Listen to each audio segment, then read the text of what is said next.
अवधूत चिंतन श्री गुरुदेव दत्त।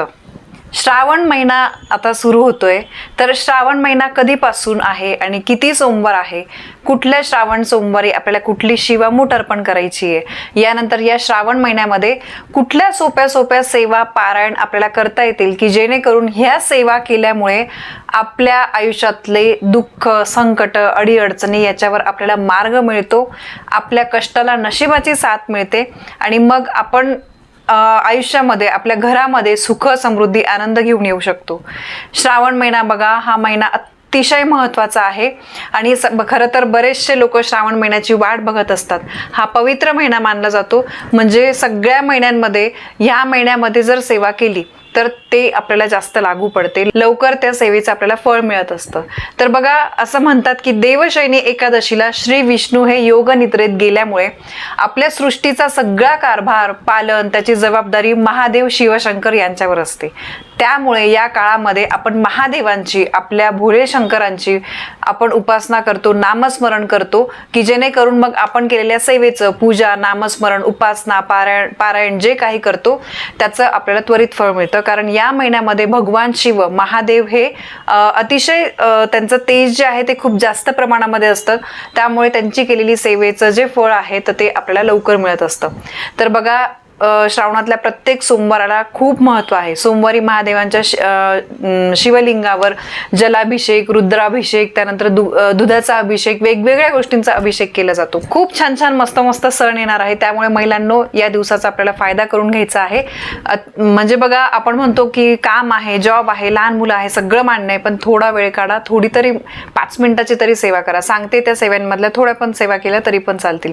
श्रावण 2026 येत्या 13 ऑगस्टला श्रावण महिना सुरू होतोय, तर 11 सप्टेंबर पर्यंत श्रावण महिना आहे। या श्रावणामध्ये 4 श्रावणी सोमवार येणार आहेत।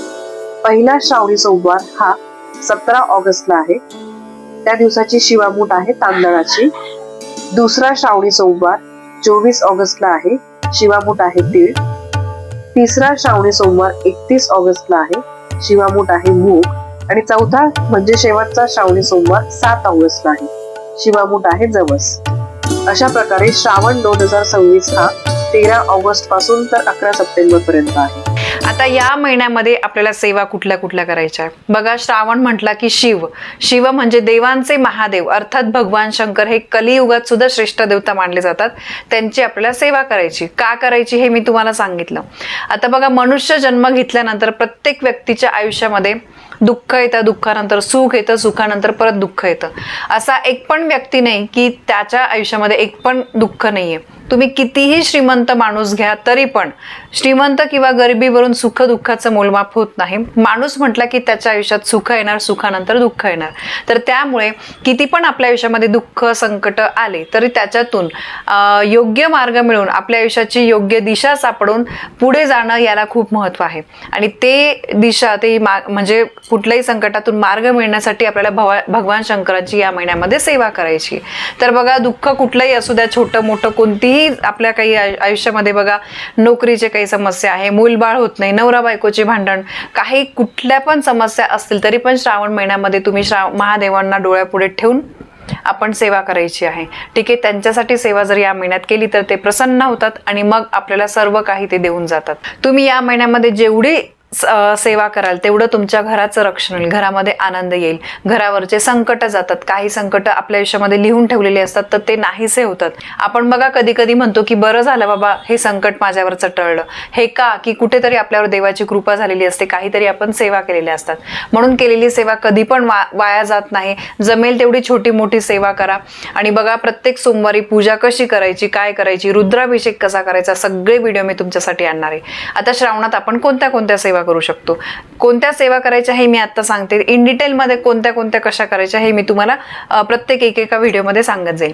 आता श्रावण महिन्यामध्ये प्रत्येक सोमवारी शिवलिंगावर पाण्याचा अभिषेक झालाच पाहिजे आणि त्या सोमवारी जी जी शिवामूठ आहे ती आपल्याला अर्पण करायची असते। शिवामूठ अशी अर्पण करता ते मी सगळं तुम्हाला इन डिटेल दुसऱ्या व्हिडिओमध्ये सांगेल। यानंतर श्रावण महिन्यामध्ये शिव महिमा स्तोत्राचं रोज जमेल तेव्हा पठण करायचं आहे। जेवढे दिवस जास्त जमतील तेवढ्या वेळेस, नाही जमलं तर सोमवारी करायचंच आहे। यानंतर रुद्राभिषेक नक्की करा। रुद्रयंत्रावर किंवा शिवलिंगावर तुम्हाला रुद्राभिषेक करायचा आहे. उच्च कोटीची ही सेवा आहे महिलांनो. बघा, घरामध्ये हट्टी तापट मुलं असतील, नवरा असेल किंवा घरातली स्त्री सुद्धा हट्टी तापट वगैरे असेल, आपल्याला स्वतःला पण वाटतं की मी खूप शॉर्ट टेम्पर आहे, लगेच चिडते वगैरे असं तसं, तर तुम्हाला पण स्वतःला वाटत असेल की तुम्ही हट्टी आहात, तापट आहात. घरातले लहान मुलं मोठे मुलं हट्टी तापट चिडचिडे असतील, छोट्या छोट्या गोष्टींवर ऐकत नाही, ते उलटच करतात. घरातला माणूस मुलगा व्यसनी असेल, कुठल्याही प्रकारचे व्यसन त्याला लागलेलं असेल. व्यसन म्हणजे बघा फक्त दारूचं वगैरे नाही, काही लोक काही बाहेरच्या नादाला वगैरे लागतात, असं सुद्धा काही वाईट व्यसन असेल तर तुम्ही रुद्राभिषेक करून ते रुद्राभिषेकाचं पाणी अशा हट्टी तापट मुलांना द्यायचं आहे. रुद्राभिषेक इन डिटेलमध्ये कसा करायचा याचा पण व्हिडिओ वेळेआधी तुमच्यासाठी मी नक्की आणेल. ठीक आहे. काही मुलांना बघा, आई वडील घरातली एखादी व्यक्ती इतकी विक्षिप्त असते ना, तर ती खूप त्रासून सोडते. अशा स्वभावाचे लोक असतील तर विनंती करून हात जोडून सांगते, तुम्ही श्रावण महिन्याचा फायदा घ्या.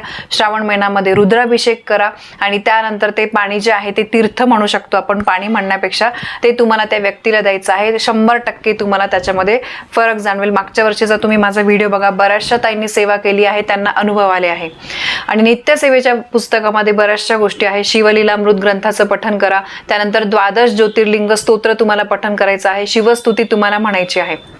आणि सगळ्यात महत्त्वाचं, श्रावण महिन्यामध्ये आपल्या स्वामींची सुद्धा आपण भरपूर सेवा करू शकतो. स्वामी चरित्र सारामृताचे तुम्ही 11, 21, 108 पारायण करू शकतात. त्यानंतर गुरुचरित्राचं पारायण तुम्ही करू शकतात. या सगळ्या सेवा जवळपास कुठे स्वामींचं केंद्र असेल नक्की जा. मी नेहमी म्हणते की आम्ही खूप नशीबवान आहोत की आमच्या घराच्या अगदी 2 मिनिटावर स्वामींचं केंद्र आहे. तिथे श्रावणामध्ये इतकं छान पवित्र वातावरण असतं की दिवस रात्र तिथे सेवा चालू असतात. आपल्याला ज्या सेवेमध्ये म्हणजे सामुदायिक सेवा पण होऊन जाते आणि सामुदायिक सेवेचं खूप महत्त्व आहे. कारण बघा एवढे लोक सेवेला बसलेले असतात, तर त्यामुळे तिथलं जे वातावरण असतं ना ते खूप शुद्ध असतं, सकारात्मक असतं, त्याचा खूप फायदा होतो. तुम्ही गुरुचरित्राचं पारायण करू शकता, तुम्ही नवनाथांचं पारायण करू शकता. ठीक आहे. आणि श्रावणामध्ये तुम्हाला न चुकता सत्यनारायण करायचे आहे. श्रावणामध्ये 11, 21, 51 अशी सत्यनारायण पूजा घातली जाते. गुरुजींना वगैरे बोलून अजिबात नाही. अगदी सोपी श्रावणातली सत्यनारायण पूजा आहे. कशी करायची हे प्रत्यक्ष मी तुमच्यासाठी त्याचा व्हिडिओ पण आणेल, त्यामुळे अजिबात काळजी करू नका. खूप सोपा या सेवा आहे, पण अतिशय महत्त्वाच्या आणि खूप आपल्याला चांगलं काही देऊन जाणाऱ्या सेवा आहे.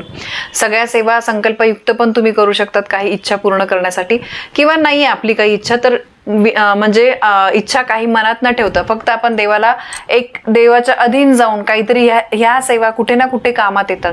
आणि बऱ्याचदा आपण काहीतरी संकल्प ठेवूनच सेवा करत असतो, मला पण माहिती आहे. तर त्यामुळे तुम्ही संकल्पाने पण सेवा करा, विना संकल्प पण तुम्ही सेवा करू शकता. ठीक आहे. अतिशय महत्त्वाचा दिवस आहे.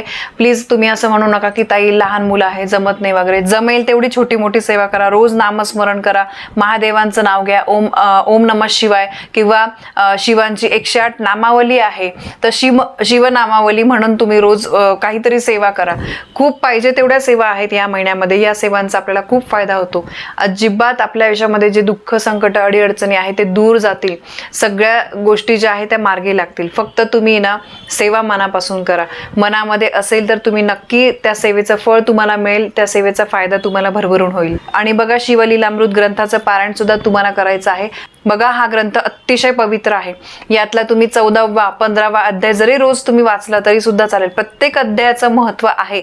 मी शिवलीलामृत ग्रंथाचं पारायण कसं करायचं तर त्या व्हिडिओमध्ये तुमच्यासाठी सगळ्या गोष्टी आणेल की तुम्हाला कुठल्या अध्यायाचं काय त्याचं फलश्रुती आहे. 7 दिवसांमध्ये कोणी पारायण करतं, कोणी 3 दिवसामध्ये सुद्धा पारायण करत असतं. 15 अध्याय असतात त्याच्यामध्ये.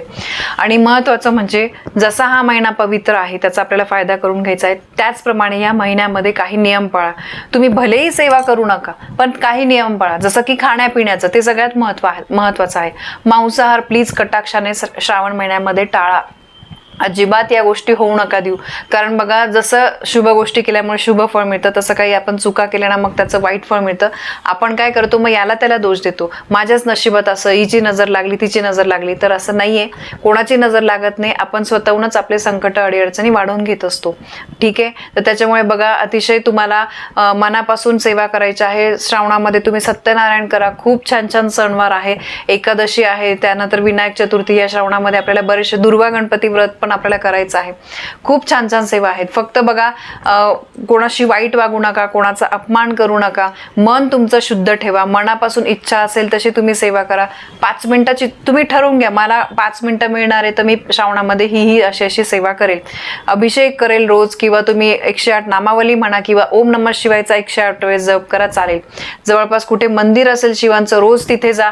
घरी तुम्ही केलं, कारण बघा श्रावणामध्ये शिव मंदिरात भरपूर गर्दी असते, त्यामुळे तुम्ही नक्की बघा या गोष्टींचं पालन करा. श्रावणामध्ये शक्यतो काळे कपडे घालू नका, पांढरे पिवळ्या रंगाचे अशा रंगाचे तुम्ही कपडे घाला.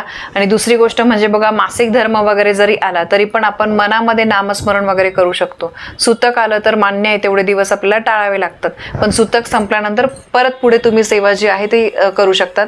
प्रेग्नेंट महिलांचा बऱ्याचदा प्रश्न विचारला जातो. प्रेग्नेंट महिला असतील तर तुम्ही 7व्या महिन्यापर्यंत सगळं सेवा वगैरे सगळं करू शकतात. 8व्या-9व्या महिन्यात कसं असतं, बाळ जे आहे बऱ्यापैकी त्याची वाढ झालेली असते आणि स्त्रियांना काही गोष्टी बसणं उठणं शक्य होत नाही, म्हणून सेवा करू नये असं सांगितलं जातं. पण मनामध्ये नामस्मरण वगैरे तुम्ही करू शकतात. ठीक आहे. बरेचसे लोक बघा या महिन्यामध्ये कांदा लसूण वगैरे खायचं नाही, एवढं सुद्धा नियम पाळतात. मांसाहार तर करायचंच नाही, कांदा लसूणचा नियम तुम्हाला शक्य असेल तर तुम्ही पाळू शकतात. परान्न खाऊ नका, कारण बघा परान्नाचं आपण जर तुम्ही चेक केलं, जे गुरुमाऊली आहेत त्यांनी बऱ्याचशा परांना खाल्ल्यामुळे किती तोटे होतात आपल्या आयुष्यामध्ये, याचं एक त्यांचा व्हिडिओ आहे, मी मिळाल्यास नक्की तुम्हाला त्याची लिंक शेअर करेल. खरंच परांना अशा शुभ दिवशी सुद्धा तुम्ही घेऊ नये. माझ्या घरात सुद्धा माझे मिस्टर आणि मी मिळून बरीचशी सेवा आम्ही श्रावणामध्ये करत असतो. तुम्ही पण नक्की करा. सांगितल्याप्रमाणे शिवामूठ अर्पण करा. सोमवारच्या दिवशी तुम्ही उपवास करू शकतात. उपवास वगैरे कसं करायचं, काय करायचं, सगळी माहिती मी तुमच्यासाठी आणेल. तर बघा, श्रावणाची ही अत्यंत महत्त्वाची माहिती की कुठले पारायण वगैरे काय काय आपण करू शकतो, कुठल्या सोप्या सेवा करू शकतो, ही माहिती मला तुमच्यापर्यंत पोहोचवायची होती. माहिती पटली असेल, आवडली असेल तर व्हिडिओला लाईक करा, शेअर करा. आपल्या चॅनलवर नवीन असाल तर सबस्क्राईब नक्की करा.